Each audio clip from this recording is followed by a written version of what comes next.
હવે આજે મનુષ્યને બે સમસ્યા મોટી છે. એક, એમને ઘણી બધી વસ્તુ જોઈએ છે, મળતી નથી. થાય છે એવું?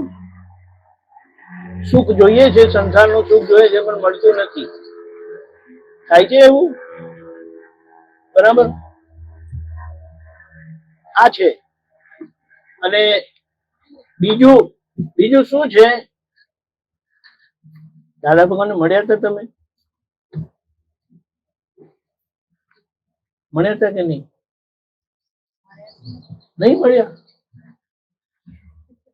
કેમ ના મળ્યા? એનું કારણ કીધું. કેટલા લોકોના બાજુના ઘરમાં આવી ગયા પણ મળ્યા નહીં. એનું શું કારણ? દાદાએ કીધું, આ કાળમાં લોકોએ મોટા પુરુષોની વિરાધના કરી છે. ધર્મ પ્રત્યેનો પક્ષપાત હોય છે લોકોને થોડો ઘણો. બીજા બધા લોકો નકામા, મારો ધર્મ સાચો, મારા ભગવાન સાચા. અને આ માન્યતાથી કોઈ પણ ધર્મનું કાંઈ પણ બોલે. હવે બધા ધર્મમાં કોક તો માણસો ચોખ્ખા હોય ને, એ બધા જ નકામા હોય એવું હોતું નથી. આના કારણે વિરાધના નામક દોષ થાય છે. અને એનું પરિણામ શું? કે જયારે આવા ચોખ્ખા પુરુષ આવે, જે આપણને ઉચકીને લઈ જાય એવા છે મોક્ષમાં, આપણને મળે નહીં. તમારા બાજુના ઘરમાં આયા હોય ને તમને તમારી આ વિરાધનાનો દોષ, કર્મનો દોષ તમને બીજે લઈ જાય. અને પછી જયારે જતા રહે ને પછી તમે પાછા આવો. અરે ક્યાં ગયા હતા મનીષાબેન? અરે હું પેલા કામ માટે મારે જવું પડ્યું. મેં તમને કીધું તું કે સવારે પેલા સંત આવવાના છે. ખબર પડી? વિરાધના આવું કરે, તમને ધકેલીને બહાર લઈ જાય અને એ જાય પછી પાછા તમે આવો. દાદા ભગવાન અમારા બાજુના ઘરમાં, આ તો બંગલો છે, પેલું એપાર્ટમેન્ટ હોય ને, 5 ફૂટ 6 ફૂટ 8 ફૂટ દૂર બીજું ઘર. 87 થી આવતા હતા, 77 થી. હું મળ્યો 82 માં. હું મળ્યો 82 માં, 5 વર્ષ. એ વખતે દાદા કે હું ત્રીજી વખત આવ્યો છું. ત્રીજી વખત આવ્યા ને તેને મને દાદા મળ્યા. 87 માં નહીં આવ્યા, પછી વચ્ચે એક વખત આવી ગયા હતા. બોલો, કારણ શું? વિરાધનાનું ફળ. ગમે તે કોઈ આટલું ટળ્યું તો ખરું, મળ્યા. કેટલા લોકોને તો બાજુમાં રહેતા હતા, પેલા કોઈ ડોસા છે, ભગવાન ભગવાન કે છે એમ કે, અને મળવાય ના ગયા અને જતા રહ્યા. સમજાયું?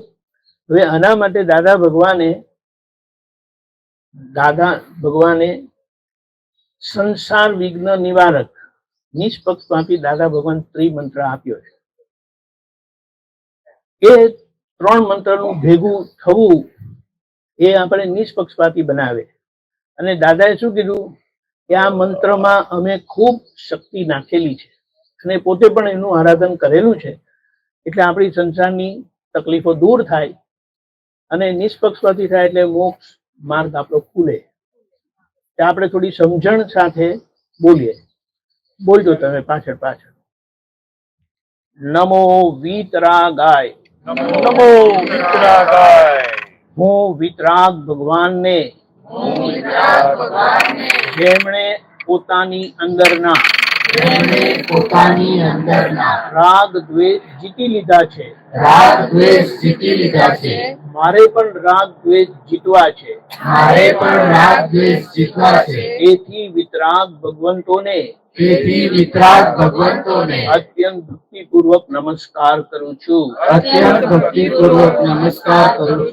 નમો અરિહંતાણમ. નમો અરિહંતાણમ. અરિહંત ભગવાન, જેમણે પોતાની અંદરના શત્રુઓને રાગ દ્વેષને, ક્રોધ માન માયા લોભને જે આંતર દુશ્મનો છે એમને જીતી લીધા છે અને અરિહંત થયા છે. મારે પણ મારા અંતર શત્રુઓને જીતવા છે. તેથી તેથી હું વર્તમાન અરિહંત પરમાત્મા હું વર્તમાન અરિહંત પરમાત્મા શ્રી સિમંદર સ્વામી પ્રભુને શ્રી સિમંદર સ્વામી પ્રભુને પ્રત્યક્ષ દાદા ભગવાનની સાક્ષીએ પ્રત્યક્ષ દાદા ભગવાનની સાક્ષીએ અત્યંત ભક્તિપૂર્વક નમસ્કાર કરું છું. અત્યંત ભક્તિપૂર્વક નમસ્કાર કરું છું. નમો સિદ્ધાણમ નમો સિદ્ધાણમ અનંત સિદ્ધ ભગવંતો અનંત સિદ્ધ ભગવંતો જેઓ જન્મ મરણના ફેરામાંથી જેઓ જન્મ મરણના ફેરામાંથી મુક્ત થયા છે, મુક્ત થયા છે, છૂટી ગયા છે છૂટી ગયા છે અને મોક્ષમાં બિરાજમાન છે. અને મોક્ષમાં બિરાજમાન છે. મારે પણ મુક્ત થવું છે, મારે પણ મુક્ત થવું છે, મોક્ષ પ્રાપ્ત કરવો છે. મોક્ષ પ્રાપ્ત કરવો છે. તેથી અનંત સિદ્ધ ભગવંતોને તેથી અનંત સિદ્ધ ભગવંતોને અત્યંત ભક્તિપૂર્વક નમસ્કાર કરું છું.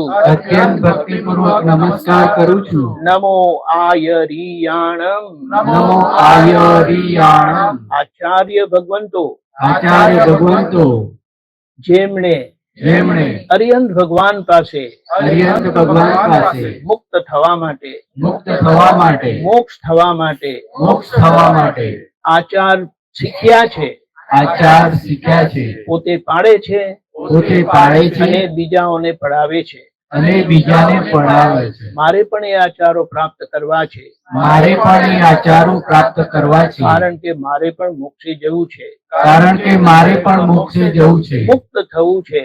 મુક્ત થવું છે. તેથી આચાર્ય ભગવંતોને તેથી આચાર્ય ભગવંતોને અત્યંત ભક્તિપૂર્વક નમસ્કાર કરું છું. અત્યંત ભક્તિપૂર્વક નમસ્કાર કરું છું. નમો ઉવજ્જાયાણમ નમો ઉવજ્જાયાણમ ઉપાધ્યાય ભગવંતો ઉપાધ્યાય ભગવંતો જેઓ મોક્ષ માર્ગ પ્રાપ્ત કરીને બેઠા છે, જેઓ મોક્ષ માર્ગ પ્રાપ્ત કરીને બેઠા છે, આજ્ઞા ભણી રહ્યા છે, આજ્ઞા ભણી રહ્યા છે, ભણાવી રહ્યા છે ભણાવી રહ્યા છે અને મોક્ષ માર્ગે પ્રગતિ કરી રહ્યા છે. અને મોક્ષ માર્ગે પ્રગતિ કરી રહ્યા છે. ભણાવતા ભણાવતા ભણાવતા ભણાવતા પોતે પાકા થતા જાય છે. પોતે પાકા થતા જાય છે. મારે પણ એવા પાકા થવું છે. મારે પણ એવા પાકા થવું છે. તેથી ઉપાધ્યાય ભગવંતોને તેથી ઉપાધ્યાય ભગવંતોને અત્યંત ભક્તિપૂર્વક નમસ્કાર કરું છું. અત્યંત ભક્તિપૂર્વક નમસ્કાર કરું છું. નમો લોય સૌ સાહુણમ નમો લોય સૌ સાવણમ આ લોકના સર્વે સાધુ ભગવંતોને આ લોકના સર્વે સાધુ ભગવંતોને જેઓ સીધા થયા છે, જેઓ સીધા થયા છે, સાધક થયા છે, સાધક થયા છે, બાધક થતા નથી. બાધક થતા નથી. સાધુના કપડામાં હો સાધુના કપડામાં હો કે સંસારી કપડામાં હો કે સંસારી કપડામાં હો કે ભલે દિગંબર પણ હો, કે ભલે દિગંબર પણ હો, મારે પણ સીધા સરળ થવું છે. મારે પણ સીધા સરળ થવું છે. આડાઈઓ કાઢી નાખવી છે. આડાઈઓ કાઢી નાખવી છે. તેથી આ લોકના તેથી આ લોકના સર્વે સાધુ ભગવંતોને સર્વે સાધુ ભગવંતોને અત્યંત ભક્તિપૂર્વક નમસ્કાર કરું છું. અત્યંત ભક્તિપૂર્વક નમસ્કાર કરું છું. એસો પંચન મુક્તારો એસો પંચન મુક્તારો સૌ પાવક કણાસણો સૌ પાવક પરાસનો આવા પાંચ પરમેષ્ઠી ભગવંતોને આવા પાંચ પરમેષ્ઠી ભગવંતોને નમસ્કાર કરવાથી, નમસ્કાર કરવાથી, એમની આજ્ઞામાં રહેવાથી એમની આજ્ઞામાં રહેવાથી બધા જ પાપોનો ક્ષય થાય છે. બધા જ પાપોનો ક્ષય થાય છે. મંગલાણમ ચ સૌવેસીમ મંગલાણમ ચ સૌવેસીમ પડમમ હવૈ મંગલમ પડમમ હવૈ મંગલમ જે આ મંત્રનું પઠન કરે છે એ આ મંત્રનું પઠન કરે છે એમનું સર્વશ્રેષ્ઠ મંગલ થાય છે. એમનું સર્વશ્રેષ્ઠ મંગલ થાય છે. ઓમ નમો ભગવતે વાસુદેવાય. ઓમ નમો ભગવતે વાસુદેવાય. વાસુદેવ નારાયણ વાસુદેવ નારાયણ જે નરમાંથી નારાયણ થયા છે, જે નરમાંથી નારાયણ થયા છે, નેગેટિવિટી જીતીને નેગેટિવિટી જીતીને પોઝિટિવ થયા છે, પોઝિટિવ થયા છે, લક્ષ્મીજી જેમના અર્ધાંગિની છે, લક્ષ્મીજી જેમના અર્ધાંગિની છે, એવા વાસુદેવ નારાયણ એવા વાસુદેવ નારાયણ શ્રી કૃષ્ણ ભગવાનને શ્રી કૃષ્ણ ભગવાનને અત્યંત ભક્તિપૂર્વક નમસ્કાર કરું છું. અત્યંત ભક્તિપૂર્વક નમસ્કાર કરું છું, કારણ કે મારે પણ સીધા થવું છે, કારણ કે મારે પણ સીધા થવું છે, પોઝિટિવ થવું છે, પોઝિટિવ થવું છે, સંસાર લક્ષ્મીની જરૂરત છે સંસાર લક્ષ્મીની જરૂરત છે, અને મોક્ષ લક્ષ્મી પણ પ્રાપ્ત કરવી છે.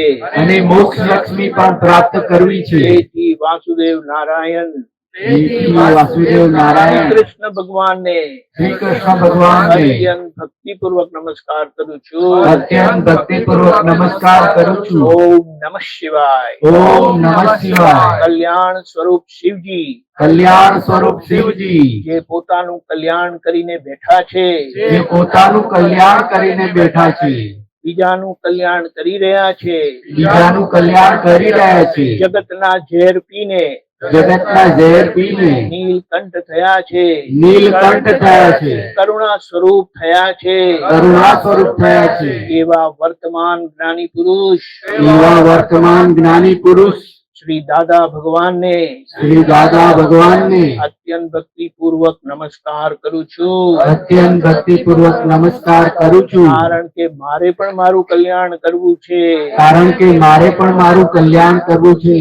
જય સચ્ચિદાનંદ. જય સચ્ચિદાનંદ. સચ્ચિદાનંદ સ્વરૂપ, સચ્ચિદાનંદ સ્વરૂપ, આત્મ સ્વરૂપ, આત્મ સ્વરૂપ, શુદ્ધાત્મા સ્વરૂપ, શુદ્ધાત્મા સ્વરૂપ, જે જીવ માત્રમાં બિરાજમાન છે, જે જીવ માત્રમાં બિરાજમાન છે, મારામાં પણ બિરાજેલા છે, મારામાં પણ બિરાજેલા છે, જે શાશ્વત છે, જે શાશ્વત છે, અવિનાશી છે, અવિનાશી છે, જ્ઞાન દર્શનથી જ્ઞાન દર્શનથી પરિપૂર્ણ છે, પરિપૂર્ણ છે, પરમાનંદ જેમનો સ્વભાવ છે, પરમાનંદ જેમનો સ્વભાવ છે, એવા સચ્ચિદાનંદ સ્વરૂપ એવા સચ્ચિદાનંદ સ્વરૂપ શુદ્ધાત્મા ભગવાનને શુદ્ધાત્મા ભગવાનને અત્યંત ભક્તિપૂર્વક નમસ્કાર કરું છું. અત્યંત ભક્તિપૂર્વક નમસ્કાર કરું છું. એમનો જય હો, એમનો જય હો, વિજય હો, વિજય હો. જય સચ્ચિદાનંદ. જય સચ્ચિદાનંદ. મંત્ર ભારી પડે એવો છે. આ તો વર્ણન કરતા લાંબુ થયું. બાકી આ 5 વખત સવારે અને 5 વખત સાંજે બોલવાથી આપણી જીવનની બધી અડચણો દૂર થાય અને મોક્ષ માર્ગ ખુલ્લો થાય. તમે જે કરતા હોય તે કરજો.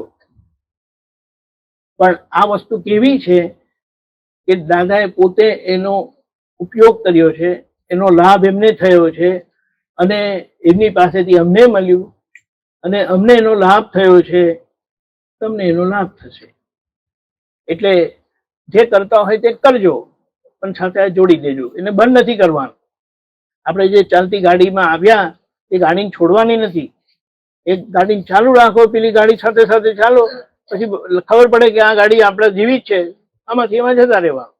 પછી પેલી ગાડીની જરૂરત નથી. સમજાયું? એ ગાડીના લીધે તમને આ ગાડી મળે છે. મળી ધન્ય છે. મળી કે એટલે બહુ સારું.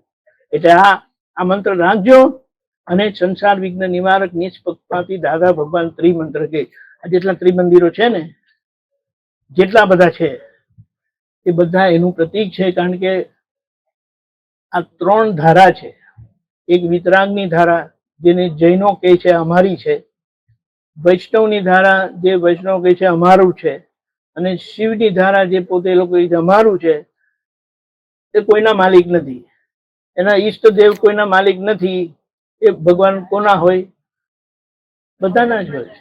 એટલે આપણે આ દ્રષ્ટિથી, આ સમજણથી જ્યારે 3 મંત્ર સાથે બોલીએ છીએ ને, આ બધા મંત્રના ભગવાનના અધિષ્ઠાતા દેવી દેવતાઓ છે. મંત્રના હોય 4 હાથ એમના તમારા પર હોય જે આ બોલે તે, અને કશી તકલીફ થાય નહીં. મેં કીધું ને 40 વર્ષથી અમે એક પૈસો કમાવા ગયા નથી. એનો ખુલ્લો દાખલો છે. એનો ગર્વ નથી કરતો, પણ એ દાદા ભગવાનની કૃપા અને એમના આશીર્વાદ, એમના કયા પ્રમાણે ચાલી જવાનું શું ફળ છે એ આ છે. આટલા બધામાંથી અમે 25 નવરા નીકળ્યા. ખરેખર ગણીને 25 જણા છે. અને છેલ્લા દાદા ભગવાનના ગયા પછી 7 જણા ઉમેરાયા. બીજા છે બીજે પણ આ વાત સમજાયું. એટલે દાદા કે અમને હાથ પગ જોઈએ ને, એ હાથ પગ વગર કેટલા ચાલે. એટલે એમણે અમારા જેવાને આશીર્વાદ આપ્યા અને એ જ એમનું સત અમારા થકી કામ કરે છે. અમે એમને કામ કરવા દઈએ છીએ, અમે કશે હાથ નાખતા નથી અને એમના આશીર્વાદ મળ્યા કરે છે. ખબર પડી. અને એ આશીર્વાદ અમે રાખતા નથી, વેચતા કરીએ છીએ. કારણ કે અમને જે જોઈએ તે તો મળી જ જાય. પછી તમે કહો પગે લાગો ને આ ચડાવો, આ ફૂલા ચડાવ્યા, તો અમે એમને ચડાવી દઈએ. બહાર દેખાય કે અમે પહેરેલા છે, એમને ચડાવી દઈએ કે આમની ભક્તિ, એમની આરાધના તમને પહોંચાડીએ. હવે એમનું ધ્યાન રાખજો. આ રસ્તો આવો છે. તમે ખાલી વિચાર કરો, ગોર મહારાજ હોય કે પૂજારી હોય, આપણે તો ભગવાન લગી જવાનો અધિકાર નથી. એ લોકો કે મુझे અંદર જાણે દો, વો બના હે, દે દો ઇધર ક્યાં હે. હવે આપણે એમને કંઈ પણ આપીએ ને એના ખિસ્સામાં મૂકી દે તો ભગવાન લગી ના ગયું ને, તો આપણું કામ કેવી રીતે થાય. એટલે દાદાએ પણ આ સમજણ આપી કે હું ભગવાનનો પ્રતિનિધિ છું. અને પ્રતિનિધિને કેટલો હક હોય છે? એમને કીધું 3% જ હક હોય છે. એમને પોતાની વાત આ સમજાવું કે 3%માં શું આવે? કે 2% કે હું ભગવાન નથી. હું કહું છું કે આ દેખાય છે તે દાદા ભગવાન નથી, તો આ બધા દાદા ભગવાન કરીને બોલાવે છે. કારણ કે ભગવાન અરૂપી છે. અરૂપી ભગવાન જ્યારે રૂપી શરીરમાં પ્રગટ થાય છે, રામ ભગવાન પ્રગટ થયેલા, મહાવીર ભગવાન પ્રગટ થયેલા, કૃષ્ણ ભગવાન પ્રગટ થયેલા, એવા દાદા ભગવાન એમ પટેલમાં પ્રગટ થયા. કે એ દાદા ભગવાન છે, એ કૃષ્ણ ભગવાન છે, એ રામ ભગવાન છે, એ મહાવીર ભગવાન છે. તો કે એ જ મુખ્ય છે. આ શરીર તો અમે ત્યાં કેલનપુર જગ્યા છે બરોડામાં, એમના અગ્નિ સંસ્કાર કરેલા. એટલે એમ પટેલ તો ગયા, પણ આ જે છે એ દિવ્ય પુરુષ જે જબરજસ્ત યશ નામ કર્મ સાધે છે. તમે દાદાનું નામ લો ને તમારી ધ્યાન બોટ કરી જશે, ગાડી નીકળી જશે, ખબર નહીં પડે કેવી રીતે થાય. કારણ કે એમને બધા દેવી દેવતાઓના આશીર્વાદ છે. બીજાઓને આશીર્વાદ નથી એવું નથી, પણ આ સમયનું સત છે કે જેનો આપણે ઉપયોગ કરી લેવાનો છે. દાદા ભગવાન હું નથી એમ કરીને એમણે કીધું. પછી કે 1% એમ કે હું તમારા ઘરે આવું. એ આવતા હતા તો જમાડે, બેસાડે, પ્રસાદી આપે, પછી આ પૂજન ને બધું કરે. કે 1% એમાં જાય. એની આગળ અમને કોઈ ખપ નથી. બીજું બધું અમે દેવી દેવતા ચડાવી લે. અમારે એની પાછળ માથાકૂટ કરવાની જરૂરત પડતી નથી. અમારો પણ ભાવ છે કે 3%ની એજન્સી જ કામ કરે અમારી અંદર પણ, અને ભાવના સાથે જીવે જઈએ. પાછળ ફરીને જોવું પડતું નથી. અને જે દાદાની પાછળ આ રીતે જશે તેને પાછું ફરીને જોવું નહીં પડે. એટલે અમે હવે અનુભવથી કહે છે કે બિનદાસ ચાલી જાઓ, દાદા દાદા કરો, ગરબડ નહીં કરતા. કીધું ને, મન વચન કાયથી કોઈને દુઃખ થાય તો તરત ચોખ્ખું કરી નાખે. જય સચ્ચિદાનંદ, જય સચ્ચિદાનંદ.